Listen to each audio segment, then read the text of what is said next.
Fala galera, estamos aí para mais uma aula de História. O nosso assunto de hoje é os movimentos sociais durante a República Oligárquica, o capítulo 7 da apostila Eleva. Bem, o Brasil, nessa época, vivia um regime de oligarquia. O que é uma oligarquia? É quando apenas um grupo seleto governa e governa apenas atendendo seus próprios interesses. Essa oligarquia no Brasil são os grandes proprietários de terras, principalmente o pessoal ligado à produção de café, os cafeicultores. A população está largada. Em muitos locais, a miséria reina.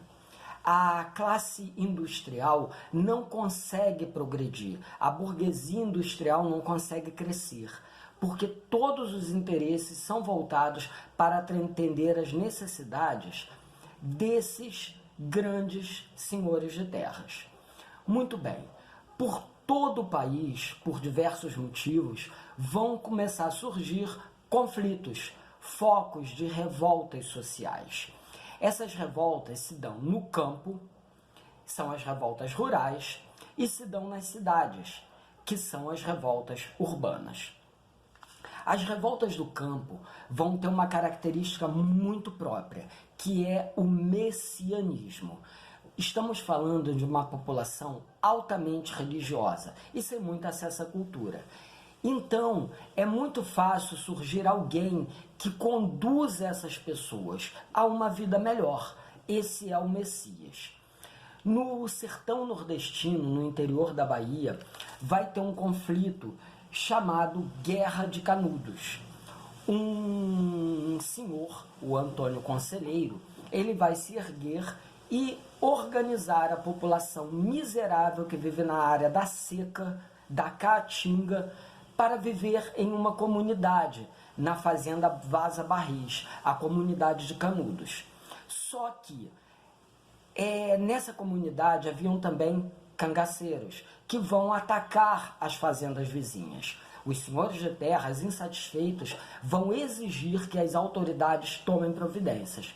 E o governo federal no Rio de Janeiro vai organizar um exército para atacar essa comunidade, porque dizia-se que eles estavam bolando um plano para derrubar a República, o que não era verdade. Resultado, milhares de pessoas foram mortas. O exército organizado pela República massacrou uma população de miseráveis e matam o líder, que é o Antônio Conselheiro. Uma outra revolta que vai ocorrer também no meio rural é a revolta de Contestado. Numa região entre o Paraná e Santa Catarina, havia uma região que era contestada pelos dois estados, daí o nome Contestado. A população lá também é miserável, uma população rural que mal tem terras para plantar. E o governo começa a construção de uma linha férrea na região, o que desapropria muitos desses agricultores mais pobres.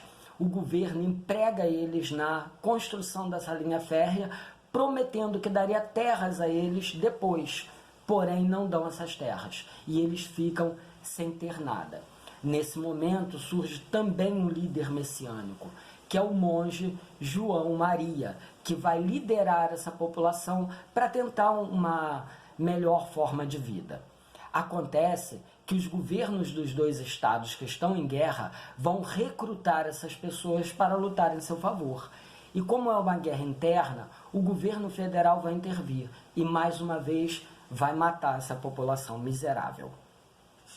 Dentre as revoltas urbanas, nós temos a revolta da vacina, que vai ocorrer em 1904 no governo de Rodrigues Alves.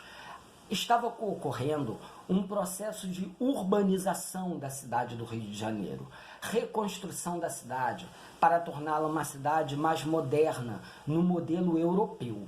Só que essa urbanização desalojou um monte de pessoas que viviam ali no centro do Rio de Janeiro, onde hoje é a Avenida Rio Branco. Ali era uma área de cortiços, uma aglomeração de pessoas mais pobres. e elas foram desalojadas para a construção da Avenida Central. O Teatro Municipal, a Biblioteca Nacional, o Museu de Belas Artes, tudo isso foi construído ali na área onde haviam os cortiços. Também estava havendo um surto de varíola e o governo federal vai iniciar uma campanha de vacinação. Só que a população mais pobre não teve nenhuma orientação sobre essa campanha, sobre a necessidade de se vacinar. As autoridades sanitárias, elas invadiam residências com apoio da polícia e vacinavam violentamente as pessoas. Claro que a população vai se revoltar. E houve uma guerra no meio do Rio de Janeiro, até que as autoridades resolvessem fazer uma campanha de esclarecimento para a população. Uma outra revolta muito importante vai ocorrer em 1910, na Marinha Brasileira. O sistema da Marinha era muito desumano.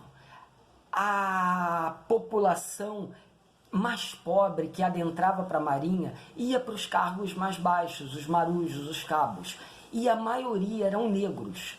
Só que a elite da Marinha não tinha perdido a consciência da escravidão, embora a escravidão tivesse terminado há muitos e muitos anos atrás. As pessoas sofriam castigos físicos. O mastro do navio muitas vezes era usado como tronco, e os marujos eram obrigados até mesmo a comer comida estragada.